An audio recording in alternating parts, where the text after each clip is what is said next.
নমস্কাৰ, মোৰ নাম পাৰু ভাজ্যক। মোৰ নাম জানি কি কৰিব? মইনো পঞ্চাছ ফেমাছ ছোৱালী।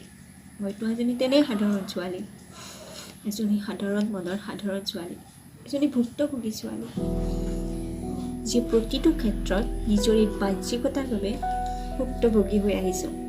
ক'বলৈ গ'লে হাঁহি উঠা কথা, কিন্তু কি কৰিব? এয়াই সত্য।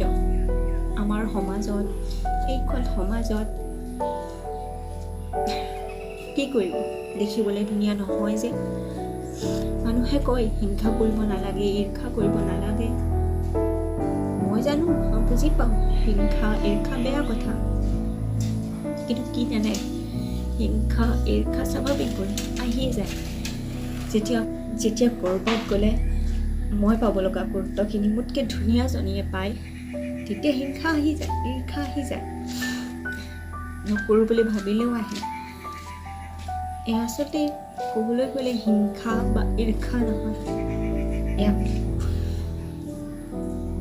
এয়া হৈছে দুখ, হতাশা, যিটো হয়তো মই বুজাব নোৱাৰোঁ,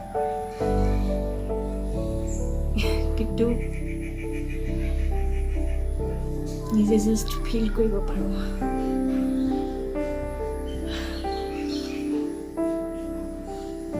কিনো ক'ম বাৰু, ক'বলৈ গ'লে ধেৰ, কিন্তু শুনিবলৈ কোনো নাই।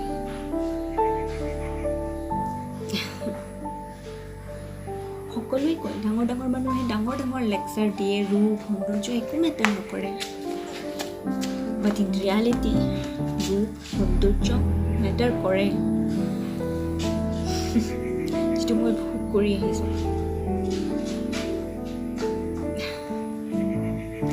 কিনো কৰিব, এয়াই হৈছে আমাৰ ছ'চাইটি, য'ত আমি বা আমাৰ নিচিনা ছোৱালীবোৰে ভোগ কৰি আছে আৰু কৰি যাই থাকিব লাগিব।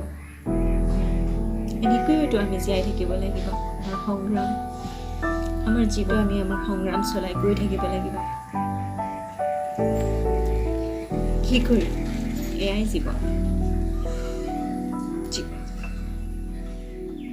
চ' হেল্ল' গাইজ, এইটো মোৰ চ'ল' এক্টিং আছিলে, এনেই কৰিলোঁ আৰু মানে আচলতে মই এক্টিং কৰি ভাল পাওঁ, বহুত বেছি ভাল পাওঁ, কৰিব নাজানো, এনেই আৰু ভাল লাগে কাৰণে কৰিছোঁ আৰু মানে কি সঁচা ঘটনা নহয় আৰু, মানে কি তথাপিও আমি ৰিয়েল লাইফত মানে মই এনেকুৱা ধৰণৰ মানে কি কেতিয়াবা ফিল কৰোঁ আৰু সেইকাৰণে মই কোনো স্ক্ৰিপ্ট লিখা নাই, সেইকাৰণে উইদাউট স্ক্ৰিপ্ট মানে কি এনেই আৰু মনতে যি আহে কৰিছোঁ আৰু অভিনয়ৰ জৰিয়তে। এনেই জাষ্ট ফাৰ্ষ্ট টাইমৰ বাবে চ'ল' এক্টিং ট্ৰাই কৰিছোঁ। আপোনালোকে যদি ভিডিঅ'টো চাই ভাল লাগে, লাইক শ্বেয়াৰ কৰি দিব। বাই।